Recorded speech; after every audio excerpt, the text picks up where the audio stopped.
Welcome back, folks. So we're talking about snack nation here today, and the power there is in snacking. I mean, snacking boosts our metabolism. Snacking throughout the day causes us to lose weight. Snacking keeps cravings at bay, right? Wrong. Actually, snacking does not boost your metabolism, contrary to the $14 billion being spent by the snack industry to get you to snack more times. It does not increase metabolism. It does not cause you to burn fat. It does not regulate your blood sugar. If anything, all the opposite of that may just be true. So when the snacks attack, we gotta be thinking, why am I snacking? Am I bored? Does it just taste good? Do I just want it? Do I think I'm doing it because it's in my best interest? Is my stomach growling? Am I famished? Did I just happen to skip breakfast, skip lunch, and so now I need a mid-afternoon snack? We gotta watch why we're snacking, because snacking can and will likely increase your body mass index. It will increase your body weight. In fact, the more you snack, the more likely you are to be overweight in the end. It's unfortunate, right? Because the deal is, when we snack, we're often not consuming whole nutritious foods. So if your snacking consists of celery, carrots, broccoli, cucumbers, tomatoes, slices, apple, orange, grapefruit, mango, banana, grapes, blueberries, yeah, you know what? You're probably gonna have a problem when it comes to gaining weight, gaining fat, becoming diabetic because of your snack attacks. But for those who are doing a traditional snacking, which 40% of Americans actually eat snacks. They eat packaged items, graham crackers, fake cheeses, all these snack items that are, bought and created a long time ago, and now they're sitting on a grocery store aisle, and then they're sitting in our cupboards, and they can literally last there kind of indefinitely until we finally open them up. Those snack items, 40% of Americans eat those versus an actual meal. Is that not crazy? And you wonder why like 70% of Americans are obese, diabetic, suffering from all manner of chronic disease. Because we're not eating real authentic food. And if we would eat real authentic food, like I know you want to do, sorry, I'm still sweating a little bit. If we're eating real authentic food, then we would naturally have cravings for real authentic food. I've talked to so many people who are alcoholics, who are cerealholics, who are chewing tobacco-holics, who are Diet Coke-aholics, who are graham cracker-aholics, who are, deep dish pizza-aholics. And the deal is, for all of us, it comes down to, why am I doing this? And we have to find for ourselves, why we're doing this. And I wanna make sure you're not snacking because you have a false belief from the $14 billion being spent to market to you about the benefits of snacking. I don't want you to have that false belief that you're actually doing yourself a favor by eating 6 meals a day or 5 meals a day or 3 meals and a snack in the afternoon. You're not doing yourself a favor. In fact, you could very well be doing the opposite.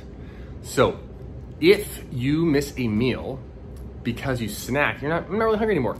Or you're like, you know what? I'm just gonna grab this bag of chips and take this as my snack today, or grab a candy bar, or a Builder bar or something like that as my snack, or that's my meal. Man, you're doing yourself a serious disservice. You're causing your body to use resources that it could use to build you up, to refurbish you, to refresh you. You're causing it to have to use those resources to figure out what to do with the snack item that you're ingesting right now. And that's not gonna last very long. That's why if we're eating all these snack items, we're gonna end up with arthritis. We're gonna end up with fatigue. We're gonna end up with depression, anxiety. An individual who did the Shake the Sugar Challenge, ridded themselves of those added sugars, told us that, she couldn't sleep for like 10 years. And upon doing the Shake the Sugar Challenge, just by getting rid of those added sugars, essentially getting rid of a bunch of processed food, she's able to just fall asleep at night. Boom, lay down, fall asleep, no big deal. That is the power of ridding our being of ultra processed food. And more than not snacking, it is not eating foods that we would call snack foods. That is the key. Not eating foods we would call snack foods. Not because we're just gonna like not do it. No, because our desire is for health accumulation. And we desire to live out the full number of our days with vitality and vigor and strength. And the eating of processed, adulterated, genetically modified, even organic, healthy, lowers cholesterol, heart healthy symbols on these snack foods. You know what? None of that bears out in real life. It just does not bear out. So the ridding of our bodies of snack foods is massively to your benefit. And I will tell you, there's also studies showing that people who eat 4 meals a day, 5 meals a day, but who actually eat meals, like they actually sit down and eat a meal, a prepared meal, let's say they do that 4 times a day or they do that 5 times a day, guess what? Those people, they don't get obese. They don't gain extra weight years down the road from eating that style. But the thing is, they're not eating snack foods. It could look, they're having multiple meals throughout the day. Because on the other side, there's these studies done in the 50s and 60s showing that, which kind of started us down this snack pathway, showing that people who would eat just like 1 meal a day, they actually would end up tending towards more fat gain over the years. And a lot of that was to, you know, there's basically, they're essentially fasting too much and they're putting their body in a starvation state too often, and their body's not able to compensate for that. And so it ends up turning the insulin way up, thinking all the time we could potentially starve. We got to turn on the storage signals right away when this person ingests food. A lot of those people also had occupations that ended up leading them to eating much more processed, unhealthy food anyway. But it just goes to show you, real food eaten consistently will give you real results consistently. And there's just no way around it. There is no way around it. No matter how many infomercials, no matter how many network marketing companies, or how many people say like this powder is just gonna, you know, save your life. All you gotta do is eat this powder, you're good to go. You know, mix up this thing, you're good to go.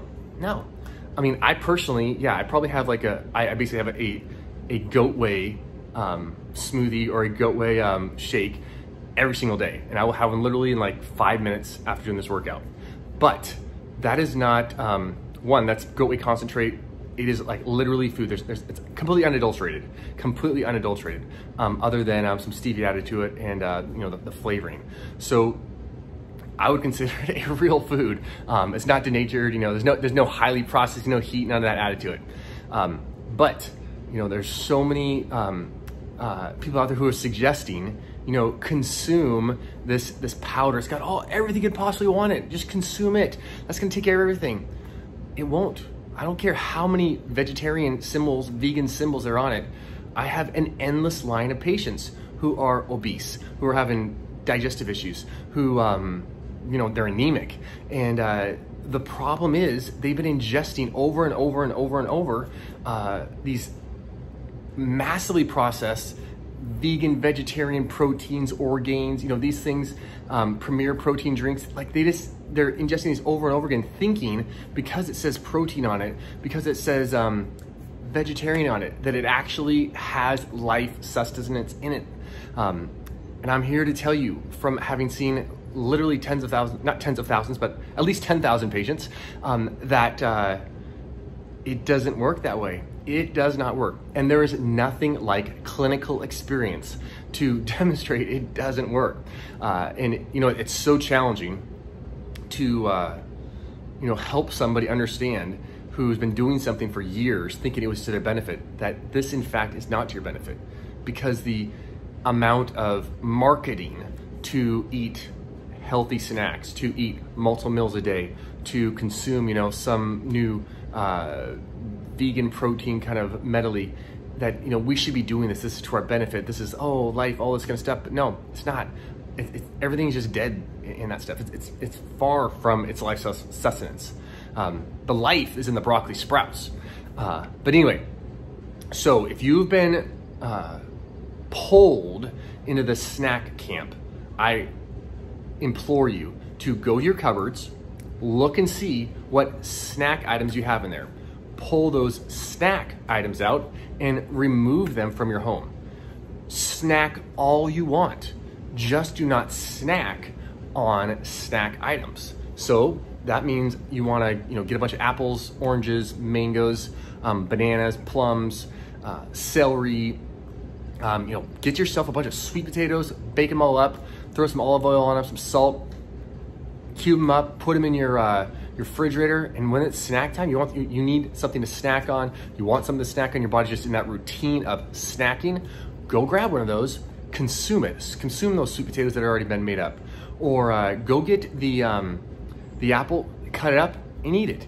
Go get the plum, wash it off, and consume it. Do those things. Cut up some celery, throw some almond butter on it. If you can consume peanut butter, you can even consume some peanut butter, just not Jiffy or Skippy. You know about that, right? No vegetable oils here. So create the opportunity. Get rid of the snack items from your home. I double dog dare you to do it. Comment below when you do it. Let us know how it completely transformed your existence. Your kids do not need snacks. They do not need crackers. They do not need, even if they're almond crackers, almond flour-based crackers, even if they're, pretzels that are gluten-free, your child, they do not need it. There's literally no health value for them there whatsoever. There is none. Get them some kale chips. Consider it. Get the fruit out. Let them eat more fruit. Find some vegetables. Cook them a bunch of different ways. Whether it's bake them, broil them, saute them, cut them in little teeny pieces, cut them in big pieces. Find ones that they'll consume. Like one of my daughters, little twins, 3-year-olds. I cut her carrots. We get the little baby carrots, and I cut those into 4 little pieces, and she chews them up. No big deal. But you have to make it. It's their size. So snacking. You know what to do. Clear it out of your cupboards, clear it out of your refrigerator, put in its place things in your refrigerator, cut them up, make that celery, carrots, broccoli, cucumbers, any of those guys. Make them available to yourself. I dare you to do it. See if your life is not transformed. Best way to transform our life is to put new information, good, right information into our being. And one thing we can all control is what we do with our food. Can't control craziness of the world, can't control your employer maybe, can't control how your children are gonna act today or tomorrow, can't control what the weather is gonna be, but you can control, you have the power, the capacity to control what you put in your mouth. And there's only so much willpower any of us have. So if you're trying to change your life, you're trying to change your body composition, you're trying to go down a new, healthier, more vital road, a road of health accumulation, then it is paramount that you create and make it as easy as possible. So that's why I'm saying clear out, for the 15th time here, clear out your cupboards. Put in its place the vegetables, cut them all up. The fruit, cut them all up. Some potato slices, cut them all up. Bake them, make them available to yourself. That way, when 2, 3, 4 o'clock hits around, 7, 8, 9 o'clock at night comes around, you can go to those as your snack item and watch your body prosper in the midst of, trying to make a complete transition, a translation, a transformation in your health journey. All right, I'm Dr. Matt. Please subscribe. The more people that like this, the more people that subscribe to this, the more people that share this, the more people hear the good news that you can be in control. You can control your health destiny. It's the truth right there, all right? Talk to you guys later.